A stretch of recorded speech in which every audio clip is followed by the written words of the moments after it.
Ini adalah bagian kedua dari kuliah kolaborasi interprofesional dalam pelayanan kesehatan. Perhatikan contoh kasus berikut ini.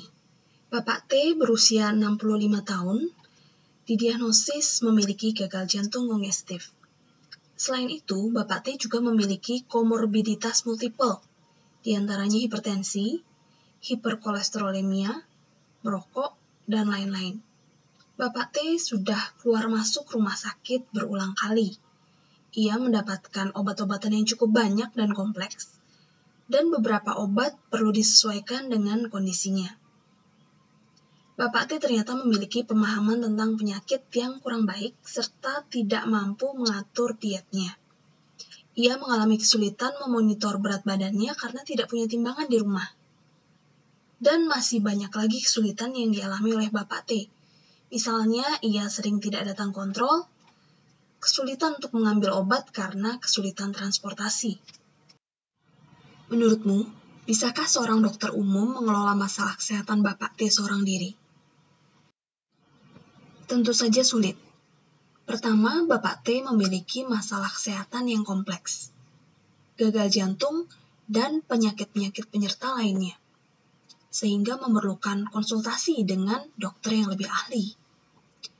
Kedua, masalah Bapak T tidak hanya perihal penyakitnya, tetapi juga kebiasaannya, seperti merokok dan juga pengelolaan diet. Hal ini membutuhkan edukasi. Masalah lainnya adalah masalah kontrol berobat. Adanya kendala transportasi membuat Bapak T jarang datang kontrol. Hal ini menyebabkan Bapak T bolak-balik masuk rumah sakit. Sebagai dokter atau calon dokter, mungkin adik-adik akan berpikir, tentu saja itu bukan masalah dokter. Seharusnya pasien dan keluarganya yang memikirkan itu. Namun, tidak selalu demikian. Pasien bisa mendapatkan bantuan dari profesi kesehatan yang lain apabila dokter bekerja sama dengan berbagai profesi kesehatan yang diperlukan dalam pengelolaan masalah kesehatan pasien. Jadi siapa saja yang perlu dilibatkan dalam penanganan kasus ini? Yang pertama tentunya dokter umum, sebagai dokter layanan kesehatan primer yang mengobati dan memantau perkembangan kesehatan pasien pada sesi konsultasi. Kedua adalah dokter spesialis jantung atau kardiologis, yang berperan menerima konsultasi spesifik mengenai masalah gagal jantung kongestif pada Bapak T. Yang ketiga adalah nutritionist atau ahli nutrisi, ahli gizi yang mengatur diet pada pasien selama dirawat di rumah sakit dan juga memberikan edukasi mengenai diet ketika pasien dipulangkan. Yang keempat adalah perawat. Perawat tidak hanya merawat pasien ketika berada di rumah sakit, tetapi juga dapat melakukan kunjungan rumah untuk menilai perkembangan kesehatan pasien, serta memberikan edukasi kepada pasien. Yang kelima adalah farmasis atau apoteker. Karena Bapak T memiliki komorbiditas multiple, sehingga tentu saja obat-obatan yang diterima jumlahnya dan jenisnya cukup banyak. Karena itu, apoteker diperlukan untuk memastikan keamanan obat-obat yang dikonsumsi oleh Bapak T dan memastikan bahwa tidak ada interaksi obat yang berbahaya. Apoteker juga berperan dalam mengedukasi pasien tentang aturan minum obat. Yang kelima adalah pekerja sosial, yang berperan dalam membantu mengurus transportasi agar pasien bisa kontrol atau membantu mengantarkan obat ke rumah pasien. Pendekatan interprofesional dalam penanganan kasus seperti Bapak T, yaitu kasus gagal jantung kongestif, terbukti menurunkan risiko perawatan berulang di rumah sakit sebesar 20-50% dan juga menurunkan biaya pengobatan. Selanjutnya kita akan melihat contoh kasus kedua. Seorang perempuan 35 tahun dibawa ke IGD dengan keluhan sesak napas. Pasien memiliki riwayat asma. Di IGD, ia memberitahu dokter bahwa dirinya sedang hamil, dan ini dikonfirmasi oleh tes kehamilan dan dicatat dalam rekam medis elektronik. Untuk keluhannya ini, pasien didiagnosis pneumonia. Ketika pasien dialihkan dari IGD ke ruang rawat, petugas tidak menyebutkan status kehamilan pasien. Karena ketidaktahuan akan status kehamilan pasien ini, pasien kemudian diresepkan levofloxacin, suatu obat antibiotik yang dihindari pada kondisi kehamilan.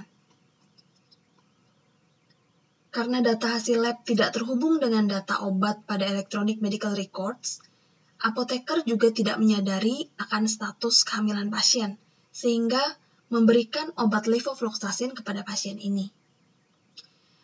Pada contoh kasus kedua ini, kita dapat melihat bahwa adanya kesalahan komunikasi yang terjadi pada saat alih rawat pasien dari IGD ke rawat inap. Yang kedua, kita melihat adanya kelemahan pada sistem electronic medical records yang bisa mengancam patient safety. Berdasarkan laporan mengenai patient safety, misalnya dalam buku To Err is Human, yang diterbitkan pada tahun 2000, jadi 20 tahun yang lalu, ada 44.000 hingga 98.000 kematian di Amerika Serikat yang terjadi setiap tahunnya karena kesalahan medis. Dan ternyata penyebab umum dari kesalahan ini adalah kegagalan komunikasi. Dalam publikasi lain, Crossing the Quality Chasm, untuk menyediakan layanan yang aman, efektif, berpusat pada pasien, tepat waktu, efisien, dan adil, maka diperlukan desain ulang dari sistem kesehatan. Namun tantangan utamanya adalah bagaimana mengembangkan patient-centered team yang benar-benar berfungsi dengan baik.